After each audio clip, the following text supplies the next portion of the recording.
નમસ્કાર ખેડૂત મિત્રો, ખેતીને લગતી માહિતીના એક નવા વિડીયોમાં તમારું હાર્દિક સ્વાગત છે। તો ખેડૂત મિત્રોનો પ્રશ્ન એક આવતા હોય છે કે ઉનાળાની ઋતુની અંદર જે કારેલાની ખેતી છે એ કરવી કે ના કરવી, અને જો કરીએ તો કઈ કઈ સમસ્યાનો સામનો કરવો પડે છે, તો એના વિશે આ વિડીયોની અંદર માહિતી મળશે। જેથી કરીને ભવિષ્યની અંદર જો તમે કારેલાની ખેતી ઉનાળાની ઋતુની અંદર કરશો તો તમને આ વિડીયોની માધ્યમથી એ ખબર પડશે કે કયા કયા સમસ્યા આ પાકની અંદર આવી શકે છે ઉનાળામાં। તો ખેડૂત મિત્રો, આપણે વાત કરીએ તો ઉનાળાની અંદર કારેલાની ખેતી થઈ શકે છે, પરંતુ એની અંદર એક મોટા પ્રમાણે એક પ્રોબ્લેમ આવે છે, એ છે મોઝેક વાયરસનો। તો કારેલાના પાકની અંદર ઉનાળામાં મોઝેક વાયરસનો એટેક વધારે જોવા મળે છે, અને જે મોઝેક વાયરસ છે એ ફેલાવવાનું કામ સફેદ માખી અને થ્રીપ જેવી રસસૂચક જીવાતો કરે છે।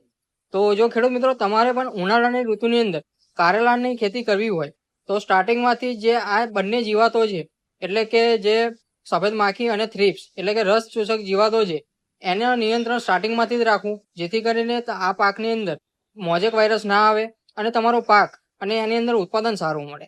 તો ખેડૂત મિત્રો, તમે જોઈ શકો છો કે ઉનાળાની અંદર પણ કારેલાની ખેતી થઈ શકે છે, પણ જે આપણે જીવાતનું ધ્યાન રાખવાનું કહ્યું એ તમારે રાખવું પડશે અને એને નિયંત્રણમાં રાખવી પડશે, જેથી કરીને તમારા પાકની અંદર કોઈ પ્રોબ્લેમ ના આવે અને ઉનાળાની અંદર કારેલાની ખેતી થઈ શકે છે। ધન્યવાદ।